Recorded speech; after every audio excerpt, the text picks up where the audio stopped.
Every club. Every day. The Global Sports Podcast Network.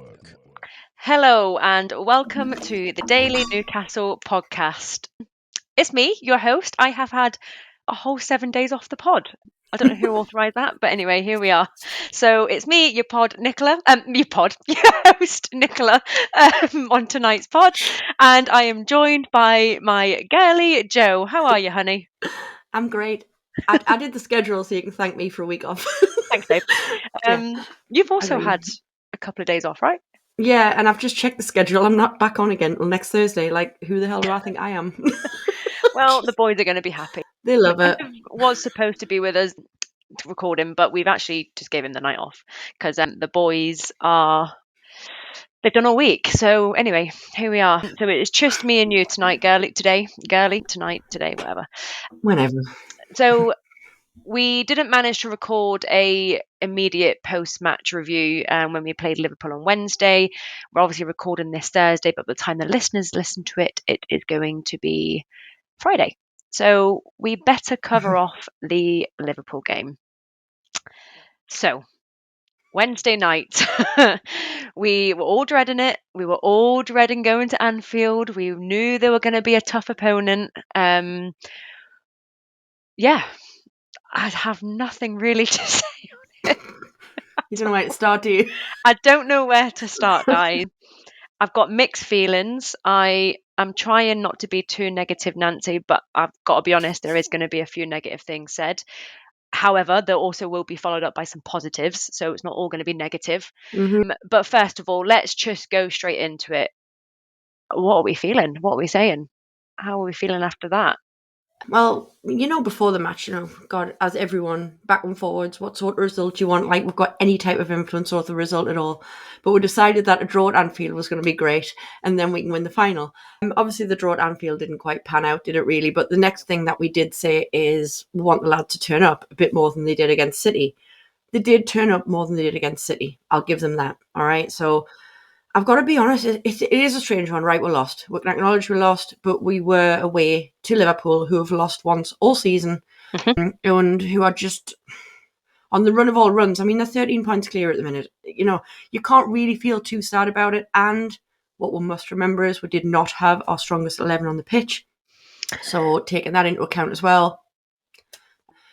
I've got a list of kind of negatives and positives, but in a game like that, I think there was always going to be a lot of, not a lot of negatives, but you were expecting some, again, away at Anfield. But I have got a nice amount of positives to take from it, and I'm not feeling too bad about the final, because I think we did play all right, considering it's on their home ground. They're pretty unbeatable there at the minute.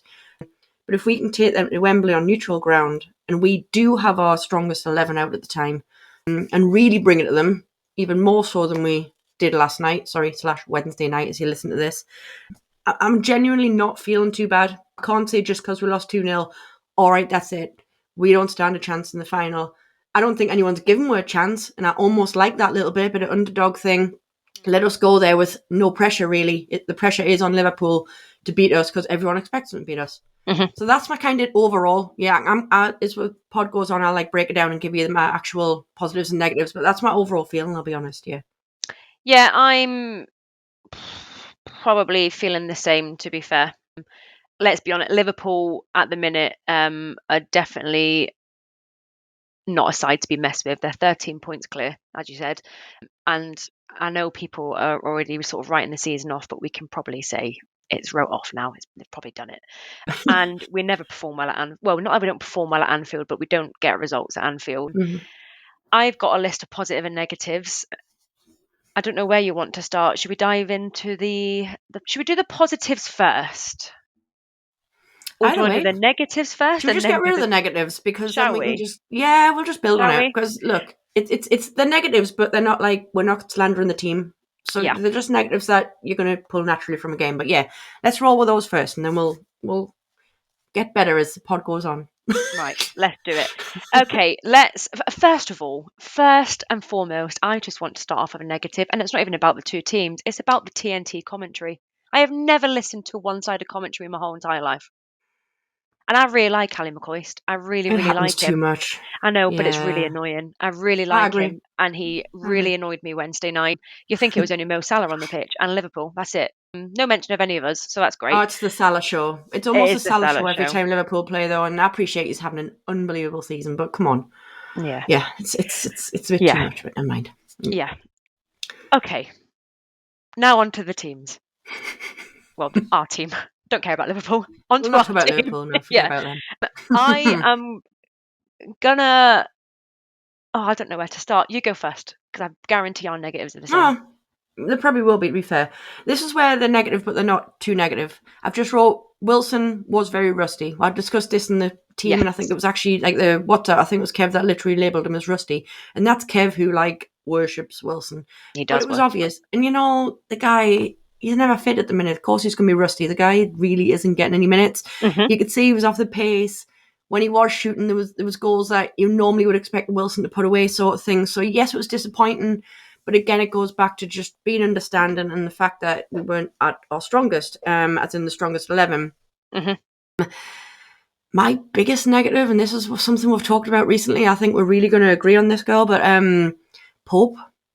Oh. Right, the thing is, right, no matter what anyone wants to say, he just has not been the same since his injury. You No. can see, and when you watch it back, because I've watched it a couple of times back, and I actually kind of rewound and fast forwarded their goal a couple of times just to really kind of get it, but I was like, no, I was right the first time round. You can see almost a bit of hesitation and just that slowness and getting down on that side. You can't 100%. have that. You just can't have that. He's a great shot stopper. I'm not denying it. But when you've got that kind of hesitation, you've got that slowness to your game, all of a sudden you're not the great shot stopper you were. And what's it called in golf? The yips, where some of the greatest golfers in the world, all of a sudden they can't hit a shot and they're like left, right, anywhere but they want it to go. Pope almost has this kind of mental block now, and you can see it, and that's where it's dangerous. So it's not like we're saying, oh, Pope, get rid of him, he's crap, all this sort of stuff. He just isn't the same, and I don't think he's ever going to be the same, and that's what the worrying part is with Pope. So I don't know, I'm sure you've probably got something to say about it as well. I mean, I could probably talk a whole 30 minutes on Nick Pope, and I did touch on it on the last podcast I was actually on with you and Michael, to which me and Michael had a bit of a disagreement about it. He was all for Pope coming back in for the Nottingham Forest game, and I wasn't. One of the things I'm going to sit here and say on this, and I feel really passionate about it, and I'm not too sure why I feel so passionate about it, but I don't understand how we've convinced Martin Dubravka to sign, an extended contract or whatever it is, and then 2 days later drop him. I honestly cannot get over that. And if I was him right now, I know his wife definitely is, because she put something on her Instagram about it. But if I was him right now, I would feel so hard done by. Yes, okay, people are going to sit there and say, well, he let 4 goals in against Manchester City. Yes, he did let 4 goals in against Manchester City, but the other 10 players on the pitch also didn't perform that well. Oh, So yeah. let's He just had put no that out support. there. He had no support. So we will argue that. We'll go back. We can go back and forth on that all day. And then you've got Nick Pope that's come back in for Nottingham Forest. And I'm not sat here saying that Nick Pope should never play for us again. Obviously, that's not going to happen. Yeah. He's come back into the Nottingham Forest game. His goalkeeper on that first goal was pretty similar to the first goal last the Liverpool game. It was just absolutely horrendous. Yes, okay, his quick distribution led to our goals, but then I just thought overall in the Nottingham Forest game he had quite a poor game, and I was sat with you and I was facing the wall at one point. And then on the Liverpool game on Wednesday night, yeah, he is not the same keeper that we signed, a couple of years ago, and he has not been right since that injury. And like you say, that's really dangerous. It's the same, but when a football player gets a really bad injury and they pull out of tackles and they back away from tackles, that's when it becomes dangerous. And unfortunately, it's the same with Nick Pope in goal, where he's obviously scared to go down on his left shoulder. I can't remember which shoulder it is. Is it his left one? I know, I'm trying to think. It doesn't matter anyway. His But left, right? you can, Anyway, you can see he's so delayed and going down. And I'm not sat here. Well, I am criticizing. I know I am. But I mean, I've never had a shoulder injury, and I'm not a goalkeeper, so I don't know what it's like. I can imagine it's a bit of a mental block, but it's dangerous. And I'm really sorry to Kev when he listens to this, and I'm really sorry to anyone else that is going to, comment on the videos and say, I know nothing. But I really, really feel like Eddie Howe needs to admit that he got that wrong. He's got that decision completely wrong. For me, Dubravka's got to come back in ASAP, and I just feel bad for him. I feel honestly really bad for him. And I'm going to stop talking because I've just ranted. Sorry. It's all right. It's fine. I think the only thing I was going to say about the Dubravka contract thing, because I think we can move on from the keepers, because I think, especially us two, we've talked about this a lot. Yeah. But the keeper, personally, I might be totally wrong, obviously. I reckon the only reason he's had a contract extension, he'll still go in the summer, and it means we can get money from him now. Oh yeah, 100%. That's just all business. That's got absolutely nothing to do with the fact that he's actually going to stay with us beyond the end of the season. No. I completely agree. It's definitely a business decision, but morally, I'm like, that poor sod. It's just morally wrong. But anyway, got to do what you got to do in business. It's 100%. And Eddie Howe is dabbling and he's experimenting and he's probably also trying to support Nick Pope and getting his confidence back, because let's be honest, the only person that's going to see Nick Pope's confidence other than Nick Pope himself is Eddie Howe in training. So I need to move on from that because I'm quite passionate about the goalkeeper situation at the minute. It's fine. And it got us into an argument last week. So let's swiftly move. I love that. Shall we do the first ad and then we'll crack on talking about the rest of the game? Yeah, go for it. Yeah, and then we'll pick up. Okay, guys, this is a pre-recorded new ad from our new sponsor, Bioniq. So enjoy the listen. Your body is unique, and Global Sports Podcast Network has partnered with Bioniq, the world's most personalised supplements. Bioniq provide 100% tailor-made supplements designed to deliver precisely what your body needs at exactly the right levels to optimise your health. No guessing. So click the link in the show notes. Use the code GSPN2025 for 40% off your first month's subscription. Bioniq. Don't settle for off-the-shelf solutions made for just anybody. Get what's right for you right now. Lovely. We are back. So that is our new sponsor, Bioniq. Check out the website. Obviously, I'll put it in the show description once I've finished recording. You guys can all go check it out.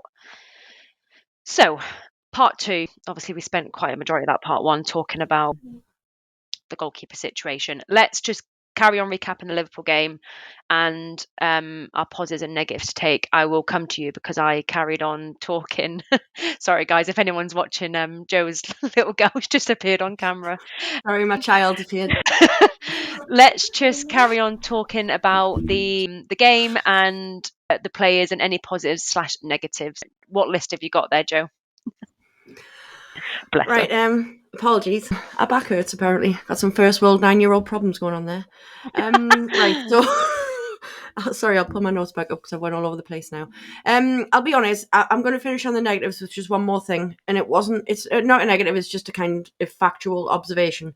Tonali wasn't great last night, and poor passes. And Bruno, unfortunately, has now done 2 games in a row where he has been nowhere near Bruno-esque, if you want to call it that. So I'm not saying, again, he's a bad player for anyone that wants to pull us up on anything we're saying, because that happens. But yeah, the 2 in the middle, which we need to be right on form, and they need to be so on form for the final. I believe they will be. But yeah, they just didn't have a good game. It's as simple as that. And yeah, so when Tonali went off, and he rightly should have went off as well. So that's probably the only other thing. I don't want to really focus too much more about the negatives, because there are... As I say, there's plenty of positives to pull from the game as well. So, but that was my last thing, basically. Yeah, I picked up on Bruno and Tonali, but I picked up on Bruno especially. I think Bruno's been quite poor for the last 3 games. Which I feel bad coming down on Bruno because he's our club captain, but I feel like he's been poor for a little while. And I'm not too sure, is it he needs a rest? Is it, obviously he's generally tired, or are we just performing bad? I don't know. So yeah, so that was a little bit annoying. I don't think I had any other negatives well, actually I did have another negative, and I can't believe I'm about to say this, and your mouth is about to hit the floor. I don't think Fabian Schär had a great game. He hasn't been good for a while. Come on, I know he's not been good for a while. We're big enough to do that, right? Right, yeah. but no, last night I thought something not right. No, Something not right. I don't know. we can all talk about him getting older, but he's not having a good time of his little career life right now. I mean, he might be happy. He might be having a good life. He probably is having a good life, but yeah, he's just not performing again to the standards we know Cher can perform to. So again, we desperately need that to pick up as well prior to the final. I mean, and we've still got 2 other games because we will talk about Brighton obviously later. So there's still plenty of other things going on. But yeah, we need him to just get back to doing what he does best and just those pinpoint precision, long range passes he can put in. Just I don't know, he's just making some weird little mistakes, isn't he? So I agree with you wholeheartedly. Yeah, he is making some little mistakes. They're all making little mistakes, but by minus a few. They are. What I do want to just quickly end on the negatives, and I'm putting that in sort of because I don't want to be too negative, is I'm going to quickly just touch on the fact that we actually did have decent spells last night in the game. Mm-hmm. So I'm not sitting here saying that we were 100% rubbish because we weren't. I did think we had decent spells tonight. We knew it was always going to, last night. We knew it was always going to be a really tough game. Let's be honest, Liverpool are a cracking side, and I'm not just totally Newcastle. I know we were going to have a hard game. What I will say is though, bring Isak, Joe Linton, and Botman into that game, and it's a completely different game altogether. And Dubravka. Well, so what do we just going know, to finish that one now. So I just want to quickly, before we go on the positives, talk about those 3 because do we think they're going to be back anytime soon? Yeah. Isak's obviously got a slight groin injury. Yeah. Do we think there's a little more to that? Because that's come out of nowhere. I think that was tactical. If it is just little, and apparently it literally only happened within like the 24 hours before the match, I'd like to think that he has done the right thing anyway and just saved him, because the last thing you want is if he has had a little tweak, you can't possibly risk him. At the end of the day, look, we can joke and we can laugh about the fact that there's other games, but let's get real. There is a cup final coming up. There's a cup final coming up within a couple of weeks, man. There's no denying everyone's focus is on that. Yes, we need him for the other games. We really need him for the final. It's as simple as that, right? So yeah, I think Eddie's played the safe game there. He stuck Wilson in. Wilson, unfortunately, was rusty as hell. It happened, right? The game happened. It's done. I think I think that when and I'm probably going to eat my words in, 2.5 weeks, 3 weeks. I think the game at Wembley is going to be a complete different game altogether. I'm not fearing it. I'm not, which is nice because I think I'm not fearing it because it's not at Liverpool. Whereas last night I was because it's that's at what Liverpool. I mean. Yeah. But it is going to be a different game, and I am hoping all 3 of them are back within selection anyway, at least on the bench to, a sort of impact maybe. But yeah, positives from last night though, and let's go. Yeah, it took him 18 minutes. That's embarrassing. Lewis Hall, what a player! Outstanding. Isn't he outstanding? I don't know, man. He's an amazing player now. And I said last night, I was like, oh, he's going to be some player. And I was like, scrap that. He is some player already. He is some player. And he's so young still, man. And you know what I love? And I said this to my dad and Donna last night in the bar. Like, what I genuinely love about Hall is, like, when we first signed him, again, we didn't see a lot of him. Eddie did what he does. Doesn't play him a lot, let him kind of bed in sort of thing. But if you can remember, the Chelsea fans were like, they were gutted, man. There was a lot of stuff on social media, them kicking off that they'd sold him, that was going to be our star boy, all of this. And we read all of that, and we never really saw any evidence of it for months and months and months. And people being people on the Newcastle side started going, oh yeah, I bet they were just, blowing smoke up our backside, so to speak. Like, he's not as good as Thingy, or he doesn't even look like he's going to be. He looks all of that and more now. I am so understanding why the Chelsea fans were so mad that we got him. I really am.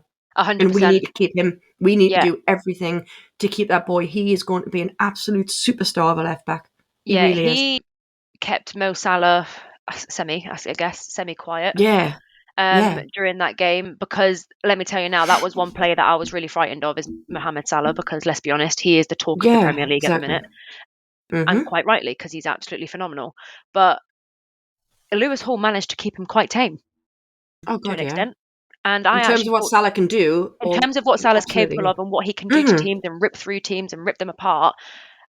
I mean, yes, okay, we lost 2-0, but let's be honest, it could have been a whole lot worse if that, like, If you know, if he wasn't under Mohamed Salah control, was yeah. actually on fire, and if he wasn't under control, yeah. So props to Lewis Hall, because I mean, I'm gonna for the last sort of maybe, I don't know, 4 or 5 months, I just think Lewis Hall's had cracking amount of time, He's just getting better and better, and isn't he's he? just getting better and It's better and wonderful to better. see. And it's nice to see his confidence flourish, because when he first sort of came to us, you could see that he wasn't exactly not confident, but he just wasn't to what he is now. Yeah, yeah. So yeah, and then another player who came on, and Ian's gonna love this, Lewis Miley. He's gone from a boy to a man overnight. You've Hasn't got he? my list of positives, haven't you? I had a I whole do, yeah. first. Talk about Miles. I did. I'm down next. I'm like, Miley should have started our putt, but is he saving him? So again, was it a tactical kind of move from Eddie? Like, The only thing I will say is, do we think Eddie's subs came too late? I mean, they normally do. he likes to do that, doesn't he? He does like to do that. He always has us on the edge of your seat, screaming at the TV or screaming when you're at the match. Change something. Yeah, Even if we're winning, you want to change something to then protect certain players. Oh. But you know how many times we said it? Like he knows what he's doing. He does, and I don't know. Maybe it was too late, but it was funny because he made those 4 subs, wasn't it, after the second goal? And my dad sat and he was like, "Yep, too little, too late, Eddie." And I was just like, "All right then." Old grump over there. Insane. I was like, oh, here we go. And then Longstaff came on, and I'm sorry, I know, but poor Longstaff. I'm like, right, the game is done. I That's feel not for going to be any him. impact. And I do really I feel for know. him. It's such a shame. Mm. But Lewis Miley is probably another player that over the last sort of 2 games where we've seen him, can really hold his head high, because between him and Lewis Hall, Yeah. double Lewis, Mm-hmm. they've been amazing. 2 really young players, so calm. They play way beyond their years, and that's what Way I beyond. love about the pair of them. So again, it's like us begging for like the kids to start, because they are technically kids in comparison to what we've got. We've got some well-established players there who have been around the game and around the Premier League for many, many years. Yet you've got these 2 guys, and it's almost like they're just playing with just no kind of stress, which it's great to see. It's a bit like, I'm not saying they are on par with Cole Palmer, but Lewis Hall is. But Cole Palmer, he's that type of player. He's got this ultimate chill aura, and he just then doesn't let anything faze him. But Lewis Hall's like that, isn't it? Lewis Miley's like that. And so I love that we've kind of got those 2. And again, they're so young, man.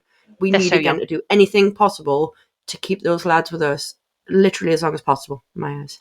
Agreed. I'm also going to argue for the next game that Bruno needs rest, and I think Miley should start. But we'll go on I'd to rest that. him against. Yeah, I've got you. Yeah. We'll go on to that in the next on. part.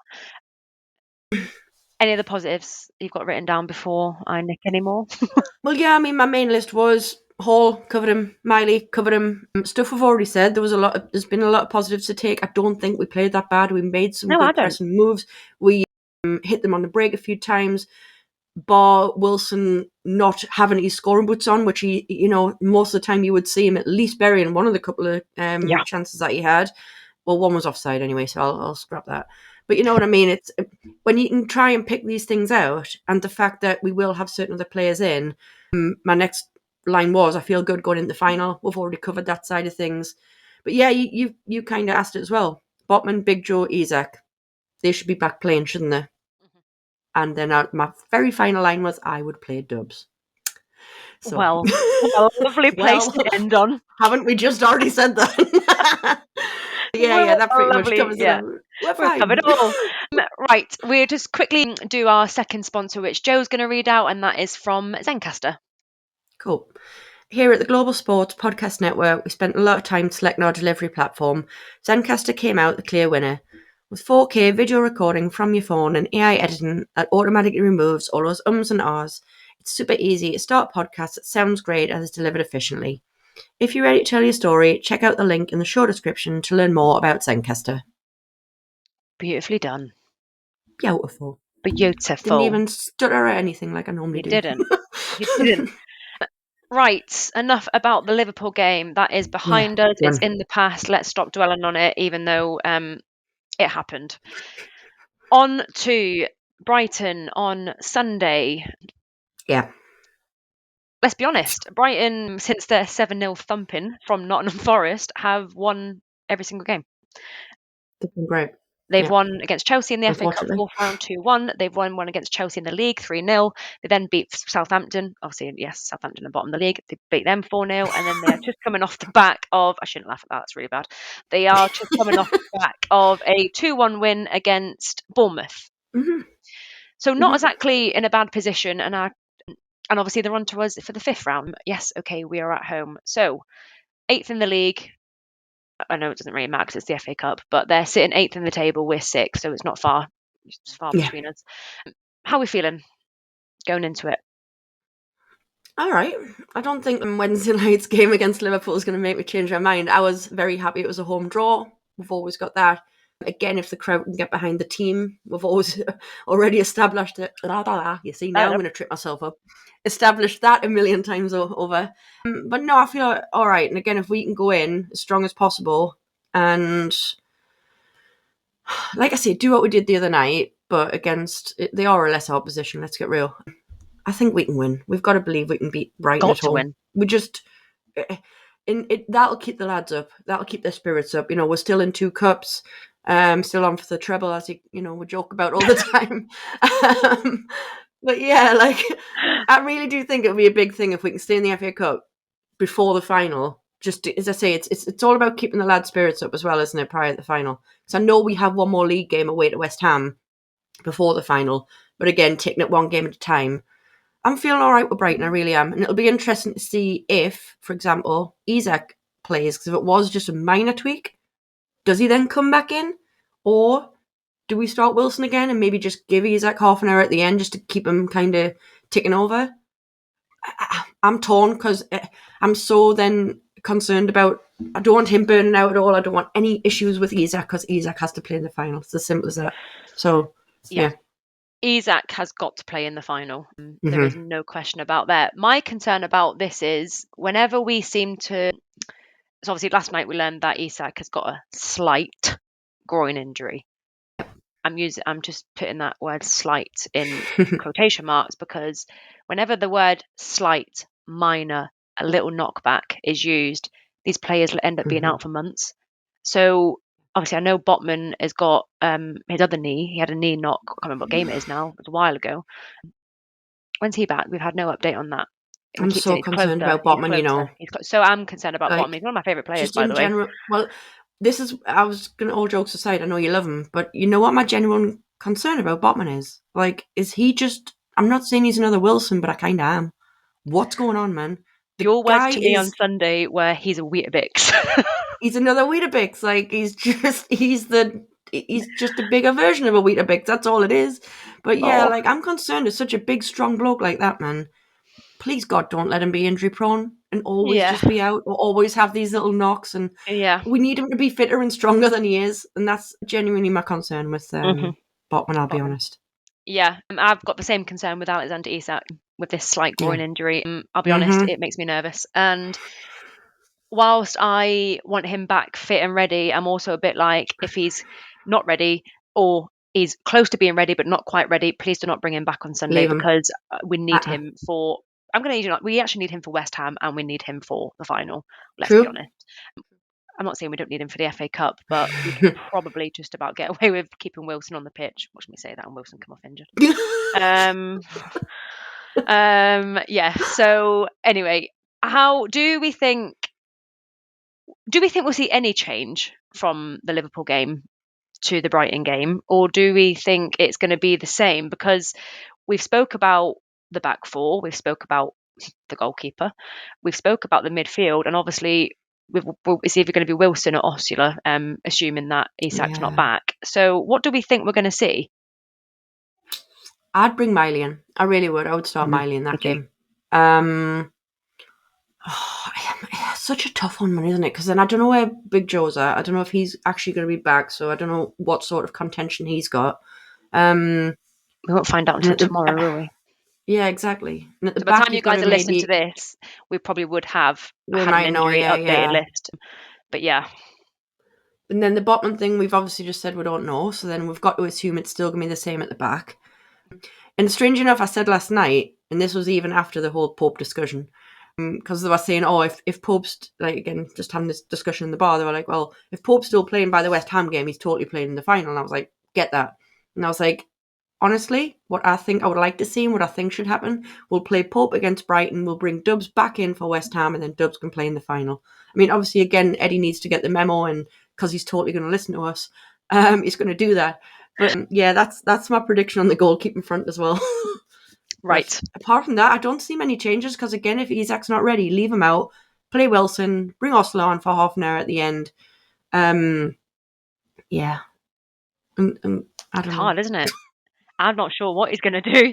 I can't cope anymore. I can't cope. I I can't even cope. say and predict Can we it. just fast forward 2 weeks, please? I'll sacrifice 2 weeks of my life. Can we just I fast forward? I'm done. personally think he'll still keep Nick Pope in goal. I think you're right. Yeah, I think he'll I have do. Nick Pope on For Brighton, Sunday, yeah. and then he will bring potentially Dubs back for West Ham and final. I think it's going to be the same back four. I think it will be Hall, Byrne, Shaw, Tino. Yeah. Assuming that Ottman is obviously still out. And it's the midfield where I'm struggling, because I would personally take Bruno off and give Lewis a start. Lewis Miley a start. Yep. Start Tonali. I know. So yeah. So I'm just glad it's not our headache. I'm totally glad it's not our headache. Although We don't they get do paid give for me a this. headache, but yeah, we don't get paid. We don't get paid. No. So yeah, so it's going to be interesting because it looks like I personally think Eddie Howe's probably already knows he's going to have to experiment somewhere, somehow. So we'll see on Sunday when the lineup is announced. Just to give Brighton a little bit of, because they've got some good players. Yeah. They have got some good players, and one in particular that I'm not looking for. Well, I never thought I'd say this either, but Danny Welbeck. Danny Welbeck. I know. I'm not looking forward to facing him. Yeah, him and Pedro. Pedro, another one. Pedro's. I know he just scored in the last game, but he is still one that I've always kind of been concerned about. I think Hall will keep Minter, assuming Minter plays on the right for them. Yeah, he's had been the last couple. They'll keep him under wraps. Matoma on the left's a bit concerning. Got to be honest, because Tino can handle him. I'm just not as confident about Tino handling Matoma as I am about Hall handling Minter. Trying to get the M's and that mixed up there. Yeah. But apart from that, I wouldn't say I'm overly worried about any other part of their team. Please don't let that one come back to bite us. Oh no. But yeah, it is kind of the front three, so to speak, that I'm mainly concerned about. Me too. And they're not going to be an easy side to face, let's be honest. They're coming off the back of 4 they'll be out. results. They'll be out to fight. And we've touched on it, and I'm going to just quickly end the pod on it. Home support. Turn up. Come on. We'll be there. We will. I seen on social media last night after the Liverpool game that everyone's moaning about the away end. Quiet. There was times on Nottingham Forest game on Sunday, weren't there, Joe, where it was quiet. Bar us, obviously. Yeah. So come on, let's get behind them. Yeah, let's support them. We can't just be silent, because obviously it's not going to help them in any way, shape, or form. So let's hope the home support is on good form. Before we quickly end, what's your goal? Your result prediction? I don't know what to predict here. 2-1. Oh, I was going to go for that. Because we are the same. Because we are the same person. 2-1. I'm going to go 2-0 then. Oh no, I don't think that's right. Ooh, I thought you were going to steal Ian's. I think Ian's is definitely a potential. I know. But I can't steal it, because I do think Brighton will score. And I can't go 4-1. That's what I mean, yeah. Can't you? I'll go 3-2. We're in Strawberry Corner. We'll not know anything but singing, by the way. You know, when you're like, oh, I hope we're not quiet. We won't be able to hear if the rest of the stadium are quiet, because it's going to be so loud and I can't bloody wait. I cannot wait. So yeah, it's going to be awesome. I'll go 3-2 then, because I do think Brighton will score. Ooh. I know, not nice, is it? Sorry about that, guys. Right. I have no idea what we've spoken about for the last 35 minutes, but I'm going to end the pod here. We can drone on, can't we? We can drone on, and I'm just going to stop talking. So thank you guys, obviously, for listening. We hope you have a lovely weekend, and we will be back on Monday with hopefully an FA Cup win review. See you later. Every club, every day. The Global Sports Podcast Network.